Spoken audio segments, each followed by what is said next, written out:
नमस्कार प्यारे बच्चों, कैसे हैं आप सभी। आशा करती हूँ कि आप सभी की पढ़ाई बहुत अच्छे से चल रही होगी। प्यारे बच्चों, आपसे सामान्य ज्ञान का एक प्रश्न पूछती हूँ। बहुत ही आसान प्रश्न है, उत्तर दीजिएगा। भारत के प्रधानमंत्री कौन है? जी बिल्कुल सही, श्री नरेंद्र दामोदर दास मोदी, या इन्हें हम श्री नरेंद्र मोदी के नाम से भी जानते हैं। प्यारे बच्चों, क्या आपको पता है नरेंद्र मोदी जी किस पार्टी से संबंधित हैं? बिल्कुल सही, भारतीय जनता पार्टी। और वर्तमान में हमारे भारत में भारतीय जनता पार्टी की मिलीजुली सरकार है। प्यारे बच्चों, आज हम इसी विषय को पढ़ेंगे। आज हम कक्षा 6 के राजनीतिक विज्ञान के अध्याय सरकार क्या है इसे पढ़ेंगे और जानेंगे कि सरकार क्या होती है। तो प्यारे बच्चों, आइए शुरू करते हैं अध्याय सरकार क्या है। इस अध्याय के लिए जो सीखने के प्रतिफल निर्धारित किए गए हैं वो निम्नलिखित हैं। सरकार की विभिन्न स्तरों की समझ, स्थानीय और राज्य स्तरीय सरकार का तुलनात्मक विश्लेषण, सार्वभौमिक वयस्क मताधिकार और चुनावी प्रक्रिया की समझ। प्रिय बच्चों, सरकार कुछ निश्चित व्यक्तियों का समूह होती है जो राष्ट्र तथा राज्यों में निश्चित काल के लिए तथा निश्चित पद्धति द्वारा शासन करती है।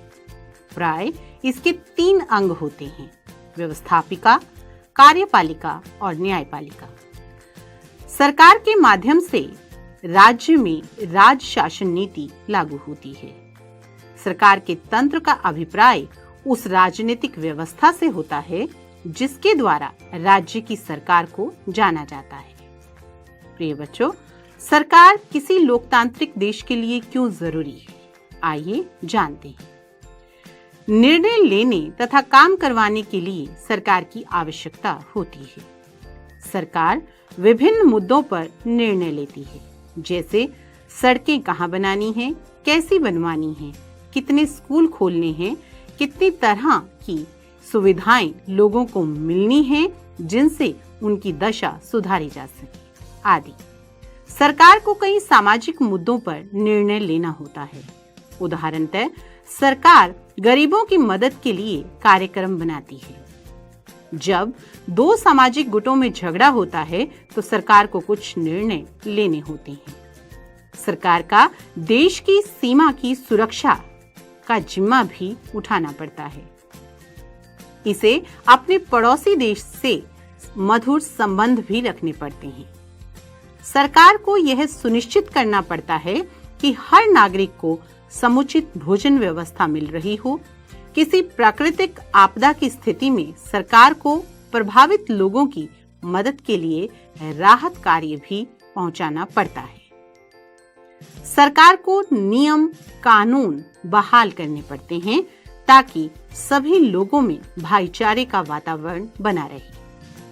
प्रिय बच्चों, आइए जानते हैं सरकार के विभिन्न स्तरों के बारे में। सरकार के विभिन्न स्तर हैं, जैसे केंद्रीय स्तर या राष्ट्रीय स्तर। यह सरकार का सबसे शीर्ष स्तर है। केंद्र सरकार का काम है राष्ट्रीय हितों की देखभाल करना। प्रधानमंत्री केंद्र सरकार का मुखिया होता है। केंद्र सरकार देश की राजधानी नई दिल्ली में काम करती है। दूसरा है राज्य स्तर। हर राज्य की अपनी एक सरकार होती है। मुख्यमंत्री राज्य सरकार का मुखिया होता है।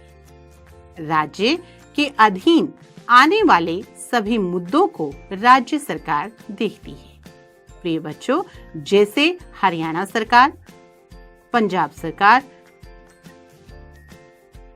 जिला स्तर पर सरकार चलाने का काम सरकारी अधिकारियों के हाथ में है। इन अधिकारियों को लोक सेवक कहा जाता है, यानी सिविल सर्वेंट कहा जाता है। सरकारी अधिकारी का काम है विभिन्न कार्यक्रमों पर अमल करना। सरकार का जो सबसे निम्नतम स्तर है वह है गांव स्तर। गांव के स्तर पर सरकार का मुखिया सरपंच होता है। गांव के स्तर की सरकार को ग्राम पंचायत कहते हैं। इसका काम है स्थानीय मुद्दों को देखना। प्रिय बच्चों, आप सभी में से कुछ बच्चे जरूर गांव से संबंध रखते होंगे। आपने देखा होगा कि गांव में घटने वाली घटनाओं या गांव की समस्याओं को गांव का सरपंच पंचायत बुलाकर हल करता है। यानी इस बात से यह स्पष्ट हो जाता है कि ग्राम स्तर पर सरकार का मुखिया सरपंच होता है। तो आपने देखा, किसी देश में गांव से लेकर राष्ट्र स्तर तक सरकारें अलग अलग कार्य करती हैं। गांव स्तर पर पंचायत होती है, राज्य स्तर पर राज्य सरकार होती है और राष्ट्रीय स्तर पर राष्ट्रीय सरकार कार्य करती है, जिसे हम केंद्रीय सरकार भी कहते हैं। प्रिय बच्चों, आप जानते हैं ना वर्तमान में केंद्रीय सरकार किसकी है? जी हाँ, भारतीय जनता पार्टी। तो प्यारे बच्चों, आइए अब हम समझते हैं कि सरकार का कानूनों के साथ क्या संबंध है। यानी अगला जो विषय हम पढ़ेंगे वो है सरकार एवं कानून। सरकार कानून बनाती है और देश में रहने वाले सभी लोगों को वे कानून मान्य होते हैं। केवल यही वह तरीका है जिससे सरकार काम कर सकती है। सरकार के पास जैसे कानून बनाने की ताकत होती है, वैसी ही ये ताकत लोगों को कानून मानने के लिए बाध्य करने की भी होती है। उदाहरण के लिए एक कानून है कि गाड़ी चलाने के लिए आपके पास लाइसेंस होना चाहिए। अगर कोई लाइसेंस के बिना गाड़ी चलाते हुए पकड़ा जाए तो उसे जेल की सजा काटनी पड़ती है या जुर्माना भरना पड़ता है। यानी सरकार कार्रवाई कर सकती है अगर हम कानूनों का सही तरीके से पालन ना करें। सरकार जो कार्रवाई कर सकती है, उसके अलावा अगर लोगों को पता लगे कि किसी कानून का ढंग से पालन नहीं हो रहा तो वे भी कुछ कदम उठा सकते हैं। उदाहरण के लिए, अगर किसी व्यक्ति को लगे कि उसको उसके धर्म या जाति के कारण किसी नौकरी में नहीं लिया गया तो वह न्यायालय जा सकता है और यह दावा कर सकता है कि कानून का पालन नहीं हो रहा। तब न्यायालय आदेश देगा कि क्या कदम उठाने की जरूरत है। आइए अब बढ़ते हैं सरकार के प्रकारों के बारे में। सरकार को निर्णय लेने और कानून का पालन करवाने यानी उन्हें बाध्य करने की शक्ति कौन देता है? इस प्रश्न का उत्तर इस बात पर निर्भर करता है कि उस देश में कैसी सरकार है। प्रिय बच्चों, लोकतंत्र में तो लोग ही सरकार को यह शक्ति देते हैं। यानी लोकतंत्र का अर्थ है लोगों द्वारा लोगों के लिए चुनी गई सरकार, और यह सरकार लोगों के नुमाइंदे चलाती हैं, जिनको लोग चुनकर भेजते हैं। लोग ऐसा चुनाव करते हैं जिसके माध्यम से केंद्र सरकार और राज्य सरकार के लोगों को चुना जाता है। वे अपनी पसंद के नेता को वोट देकर चुनते हैं। एक बार चुन लिए जाने के बाद यही लोग सरकार बनाते हैं। लोकतंत्र में सरकार को अपने निर्णयों या उठाए गए कदमों का आधार बनाना होता है और सफाई देनी होती है। एक दूसरी तरह की सरकार होती है जिसे राजतंत्रीय सरकार कहते हैं। इसमें राजा या रानी के पास निर्णय लेने और सरकार चलाने की शक्ति होती है। राजा के पास सलाहकारों का एक छोटा सा समूह होता है जिसमें वह विभिन्न मुद्दों पर चर्चा कर सकता है। अंतिम निर्णय लेने की शक्ति उसी के पास रहती है। लोकतंत्र के समान राजतंत्र में राजा या रानी को अपने निर्णय के आधार नहीं बताने पड़ते और न ही अपने निर्णय के लिए सफाई देनी पड़ती है। प्रिय बच्चों, अब आप सोच रहे होंगे कि हमारे भारत में किस तरह की सरकार है। प्यारे बच्चों, हमारे भारत में लोकतांत्रिक सरकार है। भारत एक लोकतंत्र है। इस लोकतांत्रिक व्यवस्था को पाने के लिए हमने एक लंबी लड़ाई लड़ी है। संसार में और भी कई देश हैं जहां लोगों ने लोकतंत्र लाने के लिए संघर्ष किए हैं। प्रिय बच्चों, आप सभी जानते हैं कि भारत में 1600 ईस्वी में अंग्रेज आए थे और अंग्रेजों ने धीरे धीरे करके पूरे भारत पर अपना शासन जमा लिया था और कई सालों के लंबे प्रयास के बाद भारत जो है 15 अगस्त 1947 को आजाद हुआ। 26 जनवरी 1950 को भारत का संविधान लागू हुआ और उसमें ही यह प्रावधान रखा गया कि भारत में चुने हुए लोगों की सरकार कार्य करेगी। लोकतंत्र में मूलभूत विचार यह है कि लोग नियमों को बनाने में भागीदार बनकर खुद ही शासन करें। आज के समय में लोकतांत्रिक सरकार को प्राय प्रतिनिधि लोकतंत्र कहते हैं। प्रतिनिधि लोकतंत्र में लोग सीधे भाग नहीं लेते, बल्कि चुनाव की प्रक्रिया के द्वारा अपने प्रतिनिधि को चुनते हैं। ये प्रतिनिधि मिलकर सारी जनता के लिए निर्णय लेते हैं। आजकल कोई भी सरकार अपने आप को तब तक लोकतांत्रिक नहीं कह सकती जब तक वह देश के सभी वयस्क नागरिकों को वोट देने का अधिकार ना दे। लेकिन हमेशा ऐसा नहीं होता था। क्या आप विश्वास कर सकते हैं कि एक समय था जब लोकतांत्रिक सरकारें औरतों और गरीबों को चुनाव में भाग नहीं लेने देती थी। शुरुआती दौर में सरकारें केवल उन्हीं पुरुषों को वोट देने का अधिकार देती थी जो पढ़े लिखे होते थे, जिनके पास संपत्ति होती थी। इसका मतलब यह था कि औरतें, गरीब लोग और अशिक्षित लोगों को वोट देने का अधिकार नहीं था। ऐसी स्थिति में देश उन्हीं नियमों के सहारे चलते थे जो नियम ये गिने चुने लोग बनाते थे। भारत में आजादी से पहले बहुत ही कम लोगों को वोट देने का अधिकार था। इसलिए जनता ने संगठित होकर इस अधिकार की मांग की। इसलिए भारत में बाद में वयस्क मताधिकार लागू कर दिया गया। प्रिय बच्चों, क्या आप जानते हैं कि वयस्क मताधिकार क्या होता है?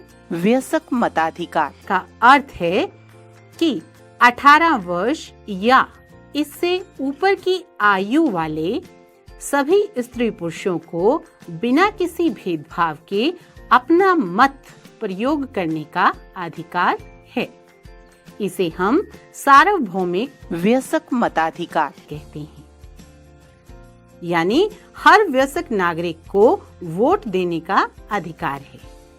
हर नागरिक के वोट की कीमत एक समान होती है, चाहे वह अमीर हो या गरीब, चाहे वह पुरुष हो या महिला, चाहे वह किसी भी धर्म अथवा जाति से संबंध रखता हो।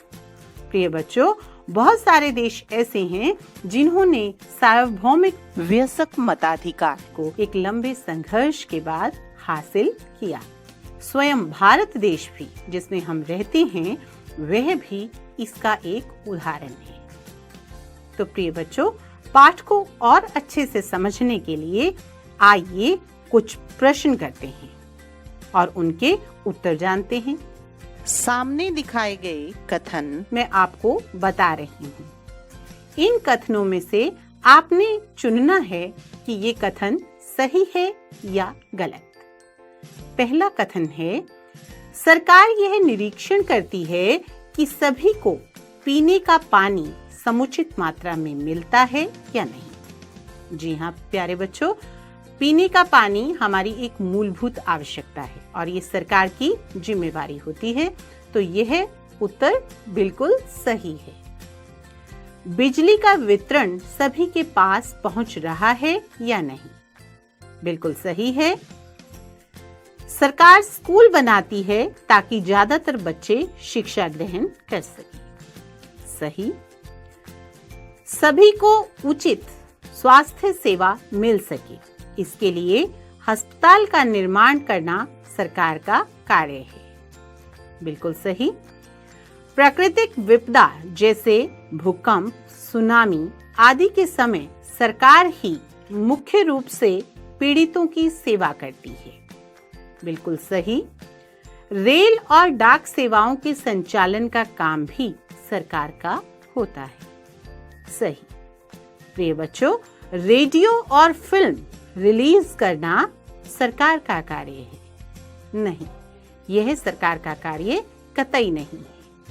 प्रिय बच्चों, आइए अब कुछ प्रश्न देखते हैं जिनमें आपको विभिन्न उत्तर दिए गए हैं और उनमें से आपको सही उत्तर चुनना है।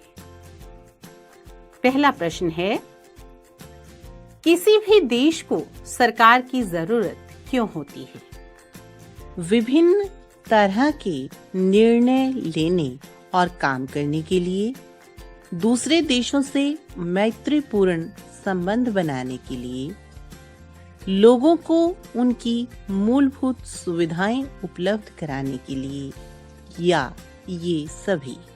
प्रिय बच्चों, इसका सही उत्तर होगा ये सभी, क्योंकि ये सभी कार्य सरकार के होते हैं। सरकार किन किन स्तरों पर काम करती है? 3 स्तरों पर, 4 स्तरों पर, 5 स्तरों पर अथवा 2 स्तरों पर? सरकार जो है वो 3 स्तरों पर काम करती है। सरकार कितने तरह की होती है? 4 तरह की, 5 तरह की, 2 तरह की या 3 तरह की? सरकार 2 तरह की होती है। लोकतांत्रिक सरकार किसे कहते हैं? शासक जनता द्वारा चुने जाते हैं, शासक कुछ चुनिंदा लोगों द्वारा चुने जाते हैं, शासक अपने आप बन जाता है, या इनमें से कोई नहीं? प्रिय बच्चों, इसका उत्तर है शासक जनता द्वारा चुने जाते हैं। लोकतंत्र की सही परिभाषा क्या है? जनता द्वारा जनता के लिए जनता का शासन, शासक द्वारा जनता के लिए जनता का शासन, जनता द्वारा जनता के लिए शासक का शासन, या जनता द्वारा शासक के लिए जनता का शासन? प्रिय बच्चों, इसका सही उत्तर है जनता द्वारा जनता के लिए जनता का शासन। भारत में पहली बार किस पार्टी की सरकार बनी? जनता दल, कांग्रेस, बीजेपी या युवा मोर्चा दल? प्रिय बच्चों, सबसे पहले कांग्रेस की सरकार बनी। प्रिय बच्चों, आइए कुछ और प्रश्नों से इस पाठ को और अच्छे से समझते हैं। सामने दी गई तालिका में कुछ कथन दिए गए हैं। क्या आप पहचान सकते हैं कि कौन सा कथन सरकार के किस स्तर से संबंधित है? उसके आगे निशान लगाएं। प्रिय बच्चों, कथनों के आगे 3 कॉलम बने हुए हैं। स्थानीय सरकार, राज्य सरकार अथवा राष्ट्रीय सरकार। आपको बताना है कि लिखा गया कथन किस सरकार से संबंधित है। भारत सरकार का रूस के साथ मैत्री संबंध बनाने का निर्णय कौन सी सरकार का है? बिल्कुल सही, ये राष्ट्रीय स्तर का है। पश्चिम बंगाल सरकार का सारे सरकारी स्कूलों में कक्षा 8 में बोर्ड की परीक्षा लेने का निर्णय। प्रिय बच्चों, पश्चिम बंगाल सरकार की बात चल रही है तो यह राज्य स्तर का होगा। डिब्रूगढ़ और कन्याकुमारी के बीच में नई रेल सेवाओं को शुरू करने का निर्णय। प्रिय बच्चों, रेल सेवा राष्ट्रीय स्तर का कार्यक्रम है, इसलिए यह राष्ट्रीय होगा। गांव में एक सार्वजनिक कुएं के स्थान को चुनने का निर्णय। प्रिय बच्चों, मैंने आपको बताया था कि गांव में पंचायत काम करती है, तो इसका सही उत्तर होगा स्थानीय स्तर का। पटना में बच्चों के लिए बड़ा सा पार्क बनाने का निर्णय राज्य स्तर का होगा। हरियाणा सरकार का सारे किसानों को मुफ्त बिजली देने का निर्णय। हरियाणा सरकार की बात हो रही है, तो सही उत्तर होगा राज्य सरकार। 1000 रुपए का नया नोट शुरू करने का निर्णय।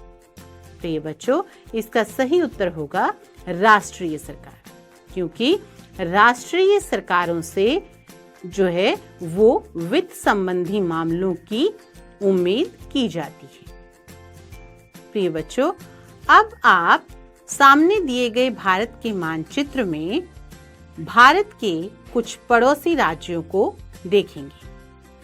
प्रिय बच्चों, यह जो सामने भारत का मानचित्र आप देख रहे हैं, इसमें जो इंगित हो रहे देश हैं, उनमें सबसे पहले है पाकिस्तान, दूसरी तरफ चीन। प्रिय बच्चों, जो नीचे नीला भाग दिखाई दे रहा है, उसमें पश्चिम की तरफ अरब सागर है और पूर्व की तरफ बंगाल की खाड़ी, नीचे हिंद महासागर है। 7 बहनों वाली हिस्से की तरफ, 7 सिस्टर्स के नाम से जिसे हम जानते हैं, उस तरफ म्यांमार है, जिसे पहले बर्मा भी कहा जाता था। भारत के मानचित्र के साथ ही 3 और पड़ोसी देश हैं। कौन कौन से? नेपाल, भूटान और बांग्लादेश। तो प्रिय बच्चों, आपने देखा कि ये सभी भारत के पड़ोसी देश हैं। प्रिय बच्चों, आइए अब आपको मैं भारत के मानचित्र में राजधानी दिल्ली दिखाती हूँ। आप सभी जानते हैं कि दिल्ली राष्ट्रीय राजधानी क्षेत्र है और यह भारत की राजधानी भी है। भारत के मानचित्र में आप अभी अपने सामने दिल्ली की स्थिति देख सकते हैं। यहाँ पर दिल्ली है। प्रिय बच्चों, इसके अलावा विभिन्न राज्यों को भी आप भारत के मानचित्र में देख सकते हैं। भारत में पूर्व की ओर जो 7 राज्य हैं, इन्हें 7 बहनों के नाम से भी जाना जाता है। इस मानचित्र को समझाने का आपको अभिप्राय यह है कि संपूर्ण भारत की जब हम बात करते हैं, तो भारत में राष्ट्रीय सरकार है और राज्यों में राज्य सरकार काम करती है। प्रिय बच्चों, आइए एक और रुचिकर प्रश्न करते हैं। ये आपका अभ्यास का प्रश्न है। प्यारे बच्चों, ये अखबार की कुछ सुर्खियां आपको दिखाई गई हैं। अखबार की इन सुर्खियों के आधार पर हमें बताना है कि सरकार के ये किस कार्य की ओर इंगित कर रही हैं। पहली जो सुर्खी है वो है सरकार से कामगारों के अधिकारों की रक्षा की मांग। प्रिय बच्चों, अखबार की यह सुर्खी यह बताती है कि सरकार का दायित्व है कि जो मजदूर हैं या जो श्रमिक हैं, उनके अधिकारों की रक्षा की जाए। दूसरी सुर्खी की ओर चलते हैं। बाढ़ पीड़ितों के लिए सरकार की ओर से राहत सामग्री। प्रिय बच्चों, मैंने आपको पहले भी बताया था कि सरकार का ये कार्य होता है कि जिन स्थानों पर कोई प्राकृतिक आपदा आई है, प्राकृतिक आपदा आप जानते हैं, भूकंप, बाढ़, सुनामी आदि, तो जहां पर इस तरीके की कोई प्राकृतिक आपदा आ जाती है, वहां के लोगों को राहत सामग्री उपलब्ध कराना सरकार का कार्य होता है। प्याज की दर में उछाल, सरकार ने प्याज के दाम तय किए। प्यारे बच्चों, अक्सर यह सुर्खी आपको अखबारों में देखने को मिल जाती है। अखबार की यह सुर्खी यह बताती है कि किस तरीके से सब्जियों के दामों में वृद्धि हुई और उनको नियंत्रित करने के लिए सरकार ने उन सब्जियों के दाम तय किए, अर्थात सस्ती कीमत पर सब्जियां उपलब्ध कराना या सामान उपलब्ध कराना सरकार की जिम्मेवारी होती है। अगली सुर्खी देखिए, सर्वोच्च न्यायालय के लिए 5 और न्यायाधीश। प्रिय बच्चों, आप सभी जानते हैं कि हमारे भारत में न्याय प्रणाली काम करती है और इसमें जो न्यायाधीश काम करते हैं उनको नियुक्त करने का कार्य भी सरकार का होता है। अगली सुर्खी देखते हैं, कोयला और बिजली विभागों के पुनर्गठन के पक्ष में है सरकार। यानी सरकार का कार्य ये भी होता है कि जो विभिन्न प्रकार के विभाग हैं, जो लोगों की सुविधाओं के लिए बनाए गए हैं, विभिन्न प्रकार के कार्यों के क्रियान्वयन के लिए बनाए गए हैं, उनको सरकार को कब पुनर्गठित करना है, कब उनमें संशोधन करना है, ये सब सरकार के कार्य होते हैं। अगली सुर्खी देखिए, सरकार ने 15,000 से अधिक गांव को सूखाग्रस्त घोषित किया। प्रिय बच्चों, मैं आपको पहले बता चुकी हूँ कि सूखा, बाढ़, सुनामी या तूफान जैसी स्थिति में जहां जान और माल का नुकसान हो जाता है, वहां की हालात सुधारने की जिम्मेवारी सरकार की होती है और इसी से संबंधित है ये खबर। इसमें क्या कह रहे हैं, सरकार ने 15,000 से अधिक गांवों को सूखाग्रस्त घोषित किया, अर्थात जिन 15,000 गांव में बारिश ना होने की वजह से अकाल की स्थिति उत्पन्न हो गई है, उनको सरकार ने सूखाग्रस्त घोषित कर दिया है और अब उनमें राहत कार्य जो है सरकार अपने स्तर पर चलाएगी। तो प्यारे बच्चों, देखा आपने किस तरीके से स्थानीय स्तर से लेकर राष्ट्रीय स्तर तक सरकारें काम करती हैं। आपने इस अध्याय से ये भी जाना कि कैसे भारत में केंद्रीय सरकार, राज्य सरकार और स्थानीय स्तर की सरकारों का चुनाव होता है। आपको इससे यह भी पता चला होगा कि राजतंत्र क्या होता है और लोकतंत्र क्या होता है। तो उम्मीद करती हूँ कि आपने इस अध्याय का आनंद उठाया होगा और आपको यह अच्छे से समझ आ गया होगा। धन्यवाद।